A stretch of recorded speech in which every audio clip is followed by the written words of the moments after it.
Here's a way the console works. There's many channels, but let's just show you one because they're all do the same kind of a thing. Right here is your main fader where your signal will come in that you would be putting to your stereo mix. The next section coming up is your mix busing, where you can choose, let's say 1 and 2 for your stereo mix, and right here is your pan or a balance control, so you can choose to the left or to the right or somewhere in between. The next section is your monitor section. If you're using this channel as a microphone input down at the bottom, this section would be your monitor section of your recorder, be it analog or digital, and this is how you would listen to it. The next section coming up here is your equalizer section, or tone controls that cover bass all the way up to treble, and you can choose individual frequencies or areas, and then you can boost or cut them. The next section is your auxiliary section, and that's where you use this section to send the signal that's coming through to other devices, outboard devices such as reverbs, digital delays, or other devices to alter the sound. The next section we have up here is the dynamic section, and it has a gate, and it also has a limiter compressor, also to alter how the sound comes out of the console. Top of that section here is the filter section. It's similar to and kind of like an EQ, except that it has a shelving ability, so you can choose a frequency, and then either above or below that frequency it will shunt and diminish those frequencies. Very top section here we have the microphone and line trims.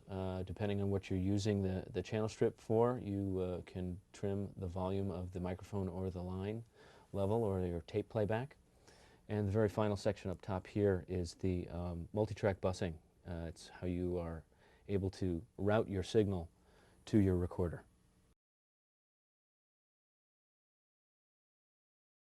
Now that you get an idea how the console basically works, let's come on over to our outboard mic pre section here that we use. The console has 72 mic pre's inside it, which are great, but sometimes we like to use these as another flavor in combination with a microphone. So we have a wild assortment of things. Items from Avalon, from Grace Technologies, some GML mic pre's down here. Up over in this other rack here, we have some by Millennium Media, some Mastering Labs, and another little Avalon piece of gear, some from Boulder, and down at the bottom these are some V76s, some vintage mic pre's. And that pretty much covers our selection of mic pre's in the control room. We have several that are out in the room. When we get out there, I'll show you those. Why don't you take a look at our outboard rack here. Here we have our outboard rack that has a lot of different types of equipment, equalizers, compressors, and limiters that we use to adjust how the sound is recorded. I can show you some of the different pieces we have here. We've got an Eventide harmonizer here, H3000. We've got some equipment by AMS, reverb here, the RMX, and some old SPXs, some gates, some more AMS gear, some delays. Very useful.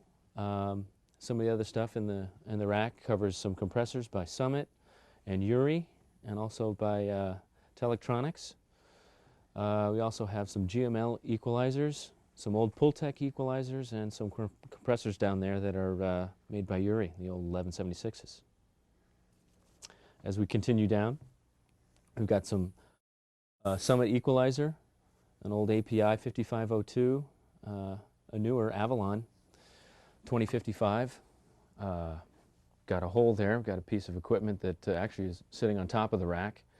Got a Millennia compressor, an Avalon compressor, and some DBXs down at the bottom. And at the far end we have a couple of 8-track tape digital recorders, and we also have some converters here made by Benchmark. These are DACs, and these are A to Ds down here. Why don't we take a look outside in the big room?